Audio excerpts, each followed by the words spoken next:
welcome Dr. Mark Angelo Purio. So, our next speaker, Dr. Mark Angelo Purio, has an academic background as a consistent DOST SEI scholar with degrees from Batangas State University. And he had his master's at De La Salle University as well as his PhD in the Kyushu Institute of Technology in Japan. So, in terms of academic leadership, he's also an associate professor at Adamson University and head of both Star Lab, which is a lab focusing on space technologies, and Minerva Lab, which focuses on AI, automation, and quantum technologies. So, again, he has some background in satellite engineering, being a co developer of Maya 2, the Philippines' first inter-university CubeSat, and he holds a PhD again in QTech in space systems engineering. So he's also a national research head, currently leading two DOST PCI EERD projects entitled Project Marites, which is disaster risk reduction satellites, and Project Star QE, focusing on EV and renewable energy optimization using AI and quantum algorithms. For his global advocacy, he is an advisor for SEDS-PH and founding chair of the IEEE Philippines Aerospace and Electronic Systems Society and Geoscience and Remote Sensing Society Joint Chapter. And lastly, he is a recipient of the 2024 Nebula Award for Excellence in Space Engineering Education. So without further ado, let's welcome Dr. Mark Angelo Purio. Thank you, Monica, for the kind introduction. Um, Actually, I did uh, prepare my presentation just today. I mean, uh, for context, I am not a quantum computing expert. It's just that when I had the Project Start project, it involves using quantum computing. Hence, now I'm transitioning from use of satellite data for AI to use of satellite data for quantum computing. So good day, everyone. I would like to thank the organizers of the World Quantum Week Philippines for the invitation. My talk is, I entitled it From Satellite Data to Quantum Decisions, a hybrid AI quantum framework for energy and infrastructure planning. The presentation is not purely quantum computing. Instead, I would like to explore on how three emerging technologies, space technology, artificial intelligence, and quantum computing may converge to solve complex real-world planning problems. So today, I would like to share a practitioner's perspective on how technologies interact, particularly on the standpoint of someone working in space systems engineering and Earth observation analytics. So to start with, let me introduce briefly myself. My background is in space systems engineering, particularly in small satellite development. I was involved also, in Maya 2 Cube satellite mission under the Stamina for Space program of the Department of Science and Technology in the University of the Philippines. This is one of the early initiatives of the Philippines in nanosatellite development. Today, I lead the Space Technologies and Applications Research Laboratory, or STAR Lab. Our laboratory focuses on anything space, satellite development, Earth observation analytics, artificial intelligence applied to space data, and also space engineering education. So, in many ways, my research journey has been from building satellites to building decision systems. So that journey eventually actually led me to explore how new computational approaches, including quantum computing or quantum algorithms, might support complex decision making problems. So you might be wondering, why is a space engineer talking on a quantum event? So at this point, that might be your question. Um, to answer this, my work primarily focuses on three things: satellite systems engineering, Earth observation data, and also AI applications for space systems. But as our project evolved, we began encountering increasingly complex decision problems. We were dealing with massive data sets from satellites, trying to extract insights that could that could guide us with real world planning decisions. So um, very quickly, I realized that the challenge was not only analyzing the data, it was also about deciding what to do with it. So those decision problems become very large optimization problems, and that naturally leads us to explore new computational approaches, including quantum computing. So to start my presentation, of course, my bias is space, so let me talk about the age of Earth observation. So we are currently living in what I would describe as the age of Earth observation. Today, there are thousands of satellites orbiting Earth, continuously collecting data about our planet.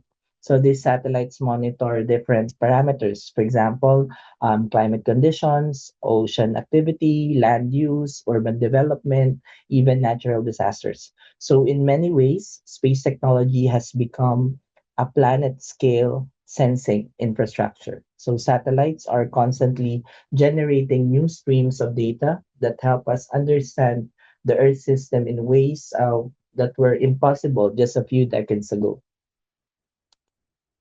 And with this, as a result of this global sensing infrastructure, we are now experiencing an explosion of space data. So modern satellite systems generate already petabytes of imagery, large environmental data sets, and also continuous time series observations. So these data sets allows us to observe changes on Earth and extremely fine spatial and temporal resolutions.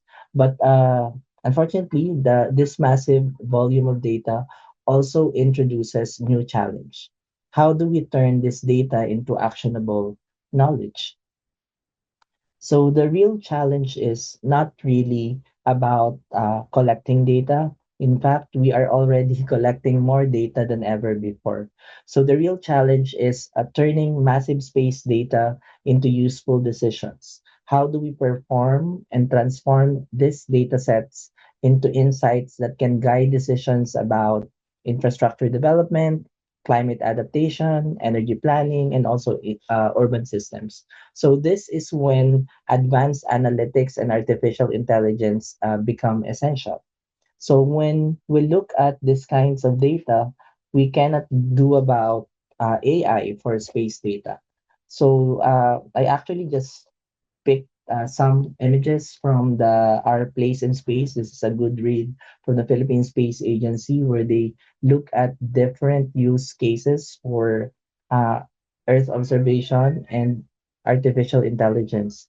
So when we look at this in applications, artificial intelligence has already become one of the most important tools for analyzing space data.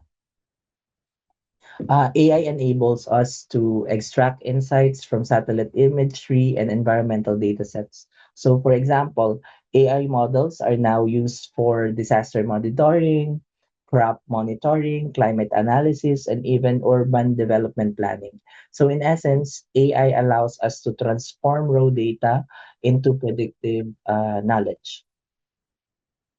Wait.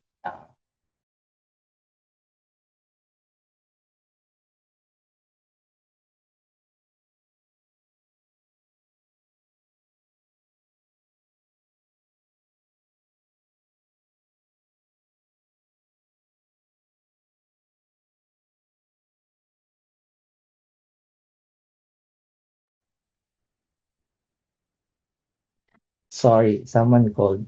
Yeah, all right. So, for let me check my connection.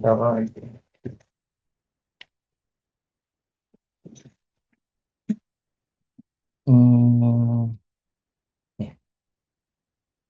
So, um, if we look at the slide, in essence, AI allows us to transform our raw data into predictive knowledge. And when we look at this, AI enables prediction. Using AI, we can build predictive models that forecast various types of phenomena. Example includes weather prediction, traffic patterns, environmental risk, and also resource demand. These predictive models are extremely valuable because they help us understand what might happen in the future. Um, and you might be wondering, why is he talking a lot of AI and not quantum? Because we will go to that later. But when we look at AI, prediction alone is not really sufficient.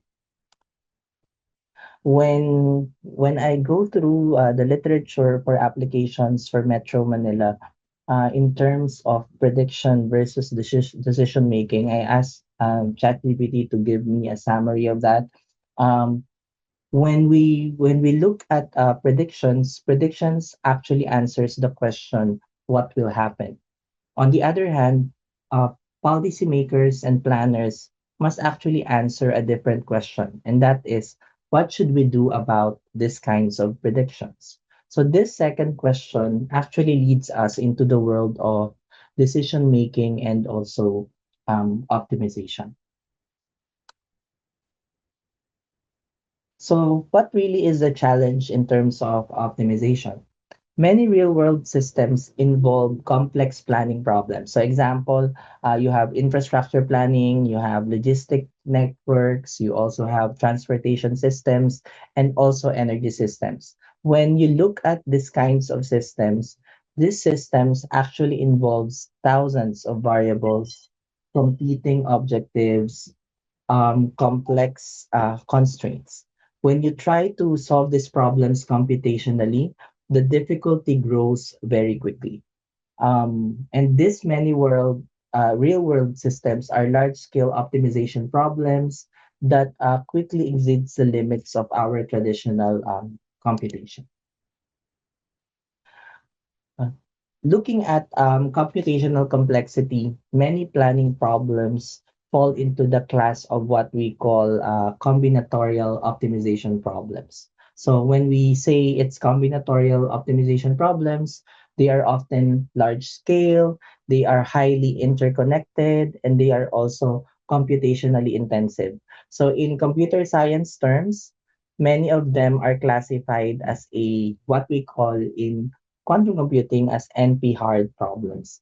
This means that the computational effort requires you to explore all possible solutions, and it grows extremely rapidly as the system becomes larger and larger. Enter our quantum computing. So this is where our quantum computing becomes interesting because quantum computing offers new computational approaches that may help address certain classes of complex problems. Research areas currently are explored, and it includes combinatorial optimization, quantum machine learning, and also simulation of complex systems. So although the technology is still evolving, it offers exciting possibilities for tackling problems that are difficult for classic systems. But when we look at quantum computing also may be particularly useful when problems involve number one, very large combinatorial search spaces or binary decision variables or even complex optimization landscapes. So when we look at it, these types are actually problems that appear frequently in infrastructure planning and also in network design. But when we also look at quantum computing, personally, not everything needs quantum. It is also important for me to emphasize that artificial intelligence remains extremely powerful for tasks such as prediction, pattern recognition, and also image analysis. On the other hand, quantum computing is more likely to complement AI in areas such as decision search and also complex optimization. Right, wait lang. Buksan ko lang yung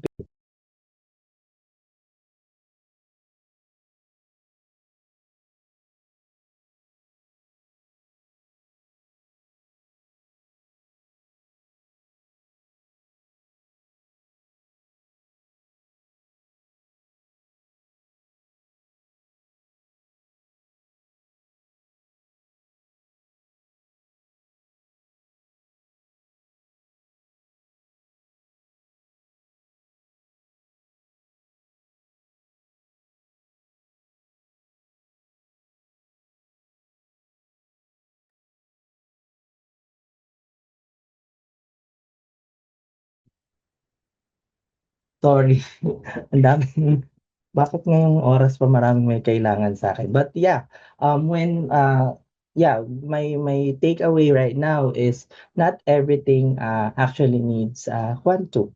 But, when, we look at, what I have already mentioned kanina, what we are seeing today is the convergence of, three major technological, revolutions. First, yung space technology that provides global sensing data.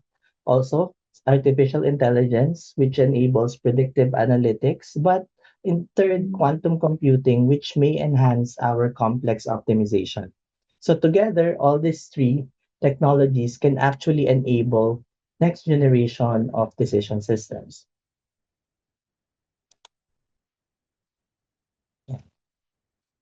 So when we look at these three altogether, there's a general decision pipeline that is aligned with the convergence of the three. Many modern decision systems follow a similar workflow.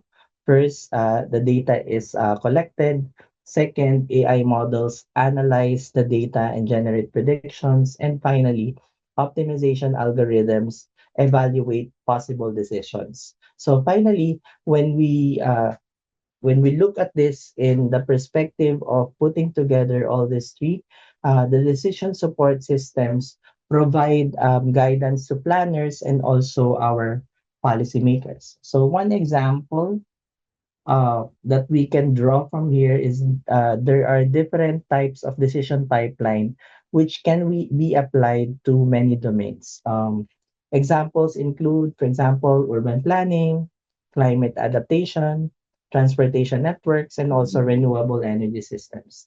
So in the next part of the talk, I will be presenting some case studies about, focusing on energy infrastructure planning. So this is, the first, example. When, we look at energy systems around the world, it is actually, uh, currently undergoing major transformation. So the transformation is driven by several trends. Uh, for example, the adoption of electric vehicles, the expansion of renewable energy, and even the rise of distributed power generation. And I think this is timely right now when we are experiencing an energy crisis. But when we look at energy infrastructure, the changes that I mentioned a while ago create new challenges in infrastructure planning. So these challenges actually we are actually looking at is that when there are energy planners who are looking at these kinds of cases, they must simultaneously consider multiple interacting factors. For example, electric vehicle charging demand, solar energy generation, climate risk, and even, grid constraints. And when we look at these different, factors, planning these systems is highly complex because all of the factors influence, one another. Um, and when we are looking at these kinds of problems, we are thinking, how are we going to solve this? Hence, uh, we proposed, a project, under the Department of Science and Technology through the Philippine-Thailand Joint, Call for Proposal. We called it, STARK, or, initially the acronym is a STARK, but, the Department of Science and Technology asked us to, uh, put quantum first before the space because the call is for quantum technology. But, in general, STARC stands for Space Technology, Artificial Intelligence, and Quantum Computing, quantum algorithm for electric vehicle and renewable energy optimization. The framework actually, integrates predictive analytics with optimization techniques in order for us to support, infrastructure planning. This is in collaboration with the Quantum Computing Society of the Philippines, Suriname University of Technology from Thailand. What we are looking at is actually this. Here comes the nerdy part, but I will not discuss, more technical, aspect of it in detail. But for Start system, our architecture actually includes both predictive and also prescriptive analytics. When we say predictive, it focuses on forecasting key variables, for example, your electric vehicle demand or your solar energy potential. When we say prescriptive demand, we are looking at optimization models, and also we are determining optimal infrastructure placement. So, in particular, the predictive analysis layer, based on the data that we will be collecting, um, actually collects the actual data from multiple sources. For example, traffic data, solar irradiance, temperature, and even disaster records. And as you know, this data is, if we collect a lot of this data, I mean, we might encounter complexity in terms of the analysis of data. So for the predictive analysis part, deep learning models are actually then developed for forecasting. Based on the data, we can forecast the traffic flows, the electric vehicle loads needed, the solar irradiance in a certain area, even heat index patterns, and also disaster risk. Looking at these predictions, it allows the planners understand future conditions. That's the predictive part. But at the same time, implementing quantum computing provides us with another part, the prescriptive analytics layer. So once we already have made the predictions available, we would like to optimize our model. And optimization of our model determines where infrastructure should be placed. So for example, for our project, what we really want to do is uh, for example, now there's an energy crisis. So in the near future, there will be a lot of vehicle users who would like to transition from diesel to electric vehicle. And when there's a lot of electric vehicle usage, it is also tantamount and important to place different vehicle charging station or electric vehicle charging stations or EVCS in different areas of the metro. When we have those kinds of data, we'll be able to plan out and optimize the best location where we can put the electric vehicle charging stations. So some other infrastructure, some other examples in terms of placement of these kinds of infrastructure is, for example, we would like to collect solar energy. We can also predict placement or optimize the placement of photovoltaic cells or solar cells. Um, we can also do prediction and optimization of grid hosting and capacity optimization. Both the combination of the classical and also the quantum ready optimization methods are actually evaluated in our study. Um, but predictive and prescriptive is not actually usable when you don't have a decision planning service. The final component of the project is to provide these kinds of service, decision planning. This actually connects the analytical models to the real stakeholders. So our stakeholders can be the local government, the power companies, and also even the researchers who would like to do something about these kinds of planning problems. The platform that we will be providing can actually evaluate different planning scenarios and generate decision insights.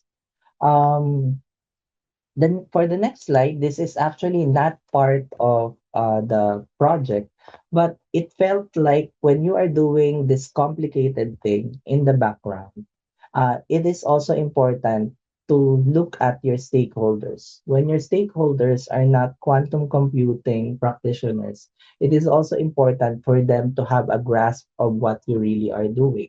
And when your models are already trained and your models are already optimized and you would like to implement it already in your system, it is also important that there's a user experience that for example, the local government unit will be able to use, or the mayor of the city can see and easily understand. Hence comes the Start Digital Twin. For the digital twin platform, we would like to have a virtual model of the real world system, meaning all the data that we have collected, we can put in a one repository and flash it in a virtual map of the area in 3D. This will allow our planners to actually simulate the infrastructure scenarios and also evaluate potential decisions before actually implementing them in real world. So I didn't have much time a while ago, and our high performance computer were acting up today, but I think I mean, we have um, a video, some initial results. As you know, this is, I mean, our project is just on its first year of implementation.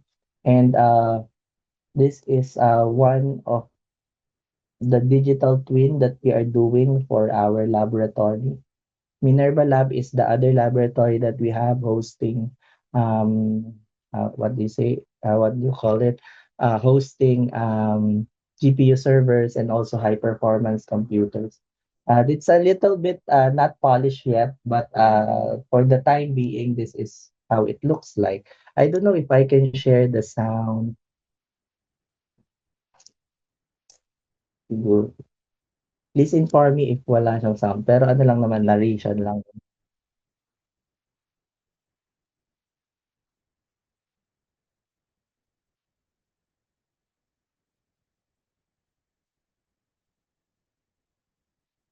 Wala po siyang sound. Wala siyang sound. Sige. Ina-narrate ko na lang. So if you can see,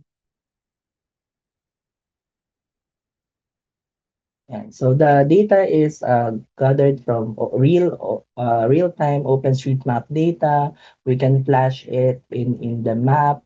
On the side, you can provide the different data layers so that it's easier for you to navigate if you want the 3D buildings, to Google 3D tiles, etc. You can also provide different information or data, part of the infrastructure, for example, flood risk, air quality, presence of earthquakes based on historical data, weather information, even live traffic is also flashed in the screen. You can also toggle at the side which information you would like to see based on your map. This is very important when you are looking at disaster risk reduction management, the planners, for example, in the cities where you would like to place your electric vehicle charging stations. Um, you will have a full view of the area, and you would have a better grasp of which areas you will put it. And you might be wondering, where are the quantum computing aspect there? So the quantum computing, optimization, and AI are already happening in the background. The algorithms are trained to do particular applications, so that in the map, ang makikita lang ng ating mga planners and decision makers are yung mga important aspects of it. So, ano natin? Forward ko pa siya ng konti. Yeah. So you can also superimpose real-time um, precipitation data and so on. All the data that you can collect, as long as the resource, I mean the compute power can accommodate, you can place it in the digital twin. It is useful later on because when we would like to present, for example, one of our stakeholder is Makati City. If we would like to present it to the mayor of Makati or the DRM employees, it will be easier for them to see, this location, we can put our electric vehicle charging stations. This one, it's not visible because of different aspects such as terrain, availability of energy, etc. Ayan, and bumaliktad na. So medyo medyo hindi pa polish yung digital twin, but we are working on it as we progress with the project. This is one example of parang traffic simulation wherein we superimpose temporal data. Ayan, tapos na siya.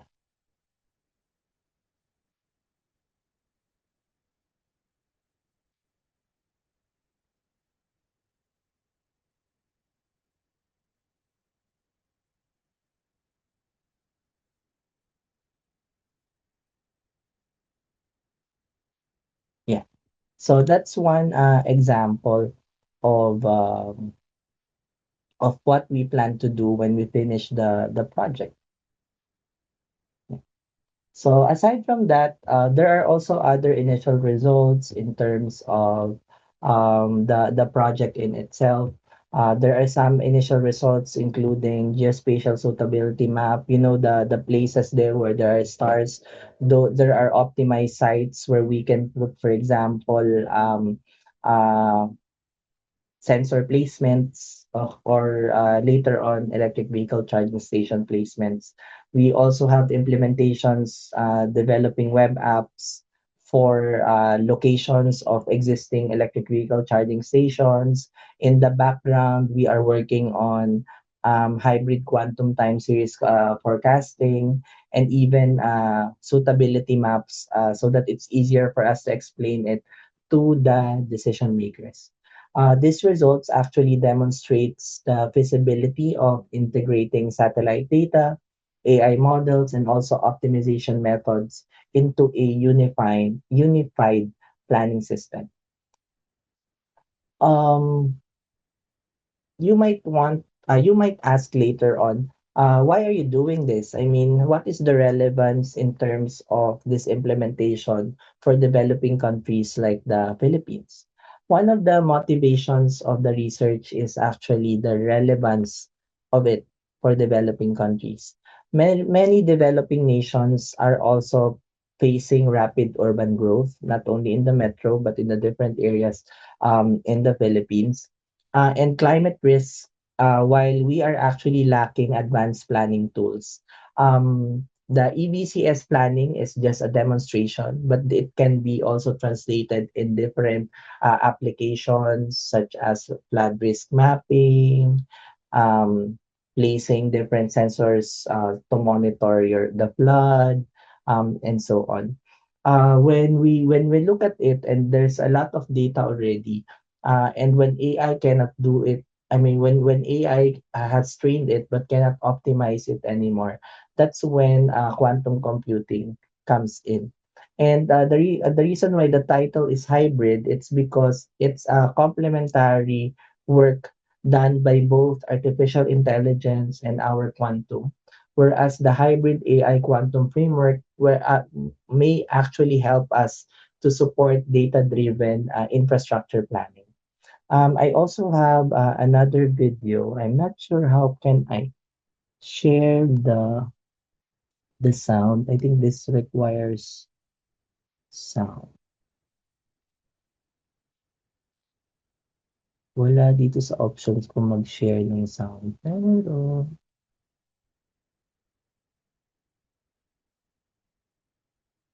anyway, tingnan na lang natin. Baka naman mag-play siya.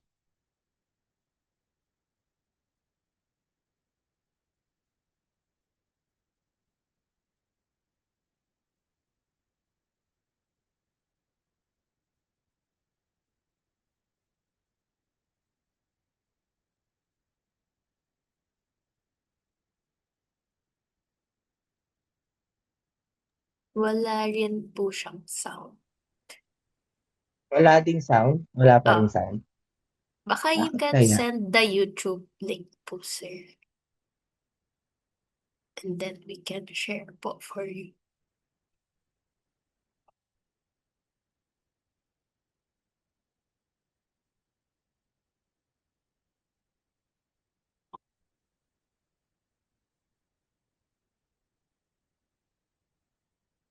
Yeah.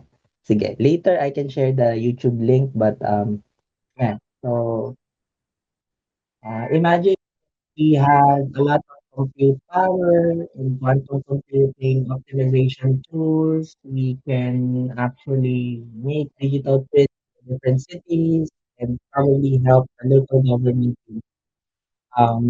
If yeah, if for example, if you have traffic data and your local government unit would like to plan about it, then it's easier for you to do that using a digital twin. And I think this is not just the end goal of the project. What we will really is to it be accessible to not only policy and decision makers, but also the common people so that they can be alerted. For example, flooding in the area, or for example, the real-time traffic situation. In the background, those experts in the field can make use of the technology so that um, they can maximize the use of the compute power and also the use of AI, quantum computing, and also space and GIS data. I think I'm almost done with my presentation.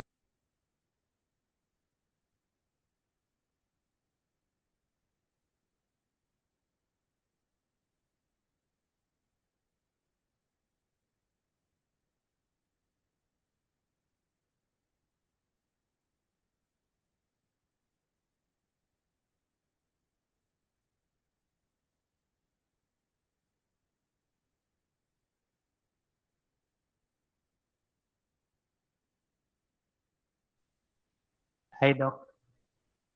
Sorry, nawala po yung audio niyo. Ayan, meron na ba? Ayan, meron na po. Sorry. All right. So in the future, our research actually will look focus more on scaling the digital twin systems. Also, we would like to test additional quantum algorithms so that we can make our implementations better. And at the same time, the collection of data sets does not end yet is hasn't ended yet because we would like to integrate more data in the platform.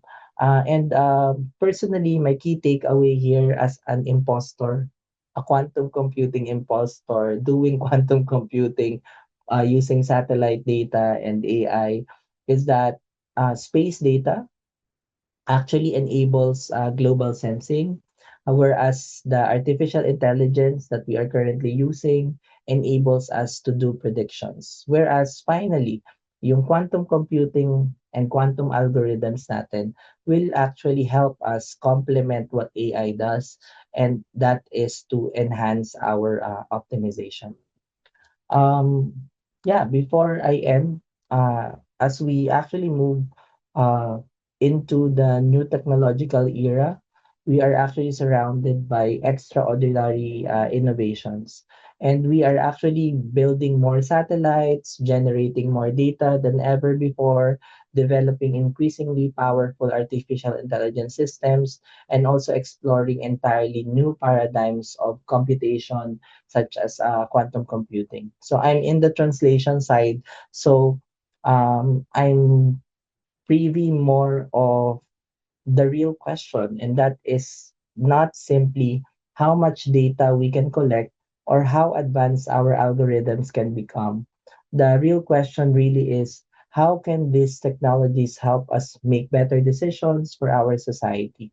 Whether we are planning cities, whether we're managing energy systems, whether we're responding to disasters or protecting our environment, the ultimate goal really is to use these technologies so that it can support better and also more informed decisions for our society. So, with that, I would like to end this with a thought.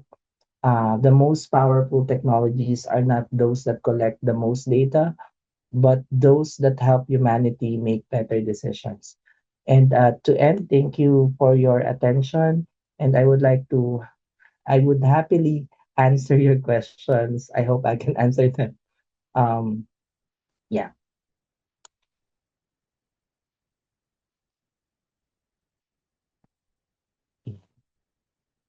So that ends my presentation. Probably I can answer the rocket question kanina. All right. Thank you po, Dr. Purio. Okay, so ayan, you can see on the screen how you can contact Dr. Purio in case we don't have enough time for all the questions. But so far naman, I think we have the time. Mm-mm. But yeah, let's start with the current questions in the chat. And then if someone wants to resend yung question kanina about the rockets, then please do send them again in the chat. But first, we Mm-mm. have from Sir Burns. So, this one was a while ago, but during your talk. So, can farm cooperatives in the provinces make use of dataset from satellite acquisitions? With from satellite acquisitions, the intent is yield prediction given all sorts of variables in the farm. This is because farming can have a lot of variables needing a lot of optimizations.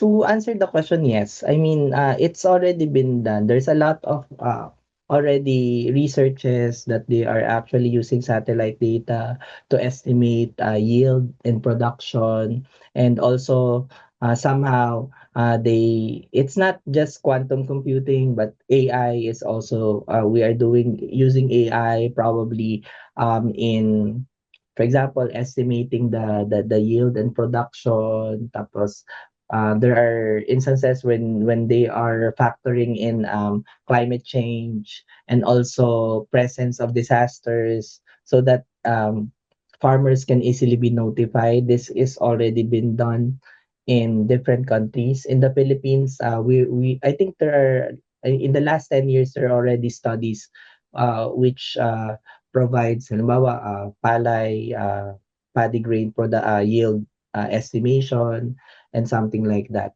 There are the available data sets are I mean, data sets are available and you can use, I mean, the farmers or cooperatives can actually use this. The, there's just a little disconnect. That's what I'm pointing out a while ago.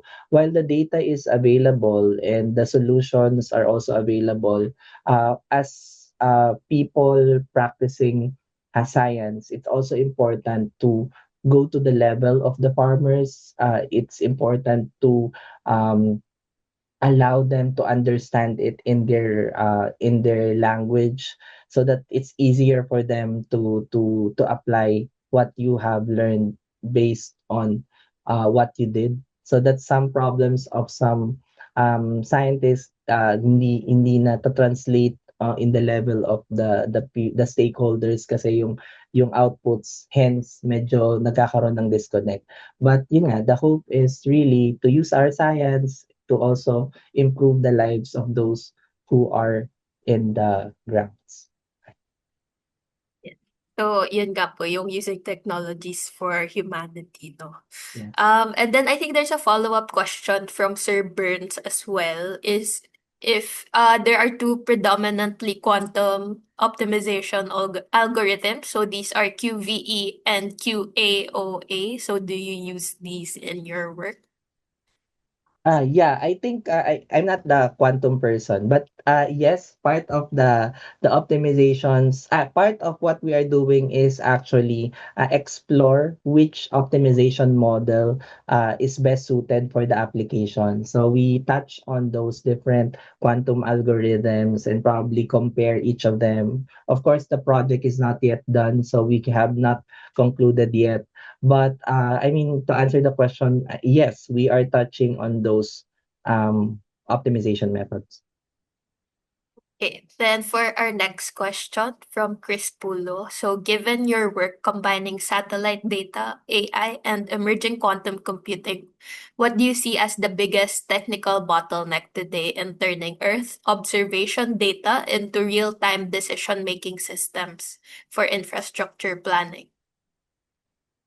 I think the actual bottleneck is I came from Japan. So when I was in Japan, the data availability is very parang accessible. So they even have gridded data for their locations. When I came back to the Philippines, it's hard to get those kinds of data. While there's a lot of satellite data that are available, it is also important to validate those data in a local perspective. Meaning, if I am analyzing data in Makati, for example, urban heat island, I would like to have ground validation data that will complement those satellite data. And here in the Philippines, while there are already um, works for open source data, and also LGUs are making their own efforts to actually collect their data. It's still a bottleneck for those who are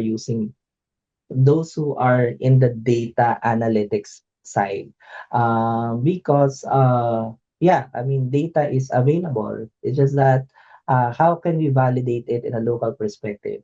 And when the data that you put in your system or in your AI model or in your quantum optimization is not good, then we have that term garbage in, garbage out. And the data is not good, then your output is not good as well. So personally, that's the problem because I'm on the data side. I mean, I'm just the ones um, looking at those available data, which is appropriate, which is not, and then I feed it to our quantum AI and quantum researchers so that they can do something about it. The challenge for me is I should be giving them good data because at the end of the day, it will be hard to plan something when the data is not good. Ayan. Yes, mahirap nga po if pangit din yung data or hindi siya organized properly. Yeah. Okay, and then another question from Chris Pulo. So, since quantum computing is still developing, in what specific areas of AI or optimization do you think it will first make a practical impact in space and energy systems? So, in prediction po ba, routing, or large-scale planning? Yeah, so when I mentioned a while ago about AI, kaya hindi ko siya pinaghihiwalay yung AI at saka quantum computing because they are complementary in a sense. AI will allow you to do predictions, but when you are looking at NP-hard problems already, it is also important to recognize that you can use quantum computing, but not all the time. Quantum computing is the solution.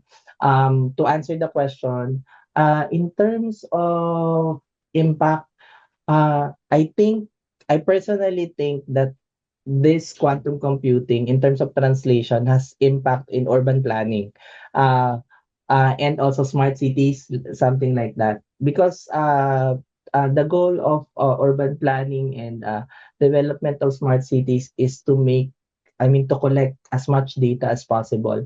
And when you are incorporating a lot of data already in the system, then chances are baka mahirapan din yung AI mo. So while your AI can do prediction, your quantum computing algorithms or your quantum algorithms can optimize the decision making.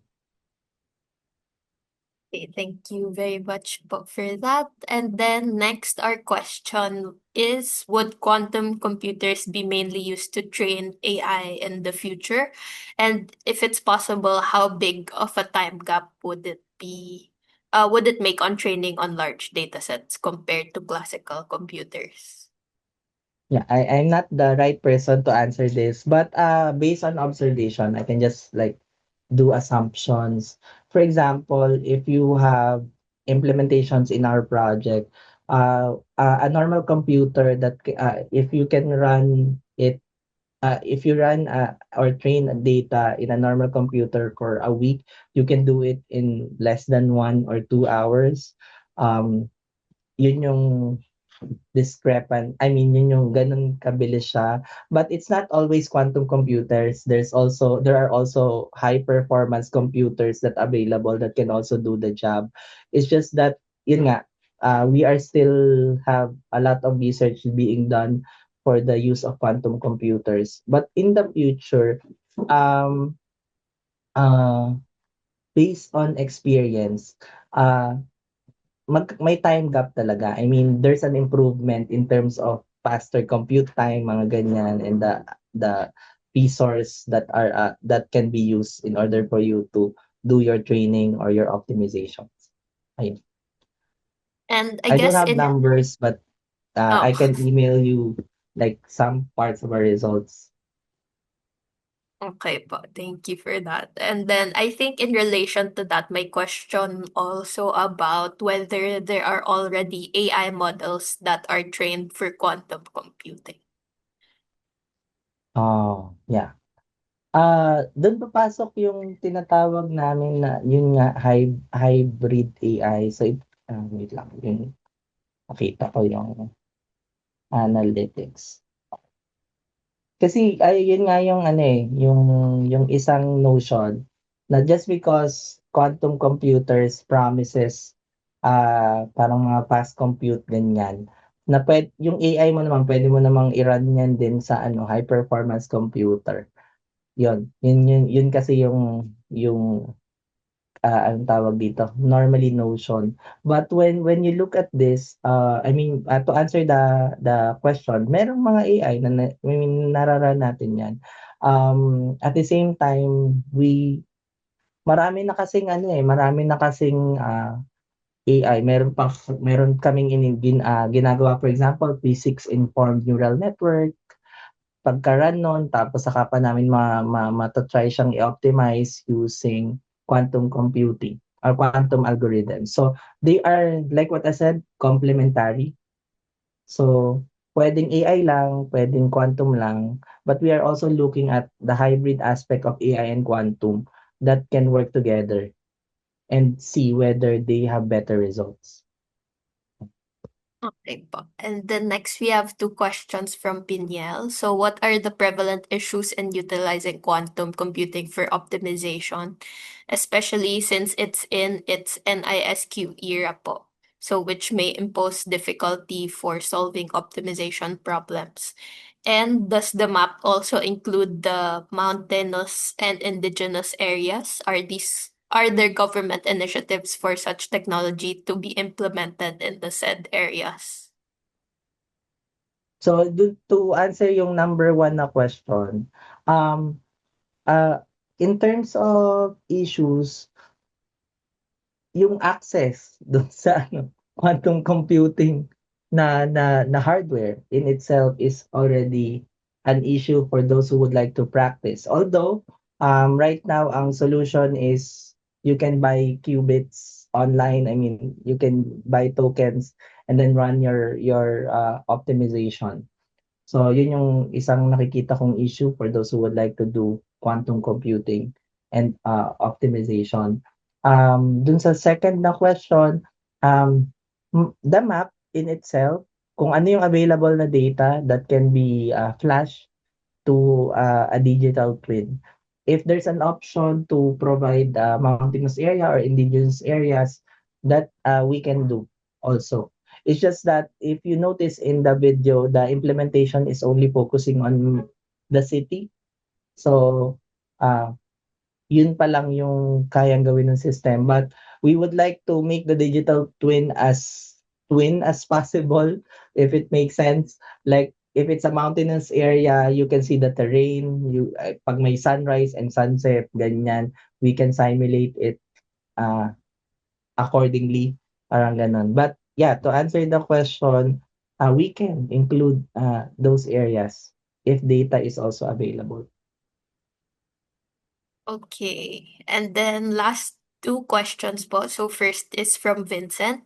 How do you see the future quantum computing technologies revolutionizing, streamlining, and significantly improving the rocket propulsion technology that Okay could po yata propel yan. humanity to other stellar systems as part Yeah, I of think deep space? yung sabi ni Doc kanina, I was pondering. I have, a cousin doing quantum chemistry, but he's not doing rocket propulsion. But I see it as, I mean, quantum as an option for us to do propellant discovery.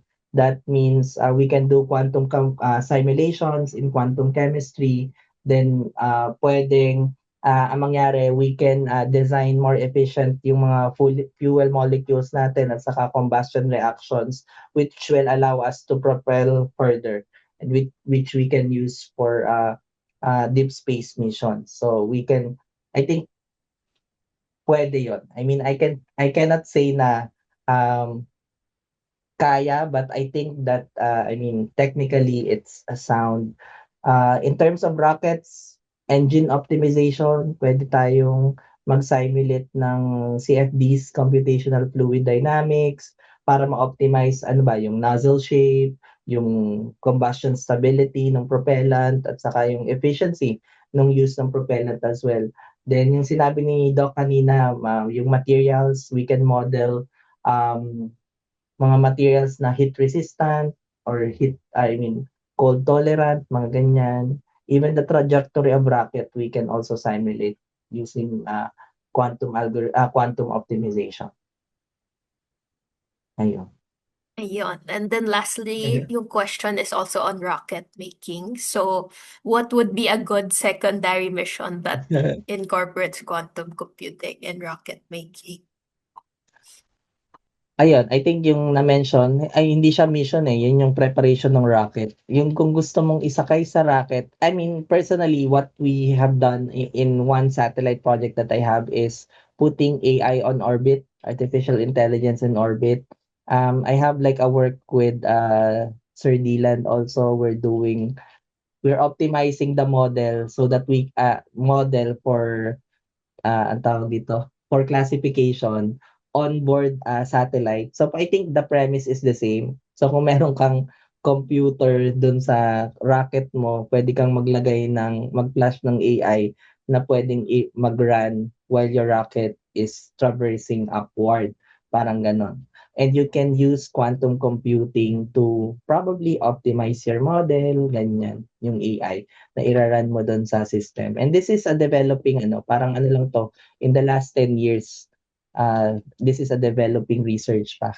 Parang edge computing on orbit satellites and spacecraft. Parang ganon. And so hopefully some of our attendees here will be Yeah. able to work Itiisis on nyo that na no, yan. in the future. Ayan. So thank you so much, Doc, for answering all these questions and also for your talk. So now we'll be presenting to you our certificate of appreciation.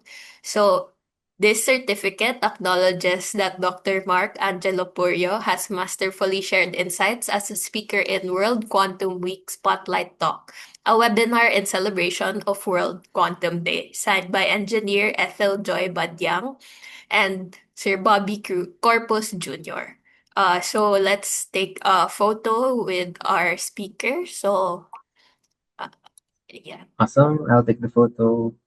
Ayan, sa mga pwedeng mag-on ng camera. Okay. Hello. Hi, Doc Ian. Hi, Emery. Hi, Wardy. Awesome. Gising pa sila. Hindi pa ba kayo gutom? Okay, great. For those that can't, pwede siguro mag-heart reacts para we can feel your presence. Alright, I'll take the photo. 1, 2, 3, smile. Alright, once more. 1, 2, 3, smile. Alright, thank you. Yeah, Thank thank you you, so PCSP, for much. inviting us. If you have any questions, feel free to contact Doc Purio. And Doc, if you can send the YouTube link for a while ago, I think that would be greatly appreciated also. Yes. Sige, Ayan. I'll send it while. Sige, thank you. Sige, thank you. And then I'll pass on the host to our next host. Okay, thank you so much, guys.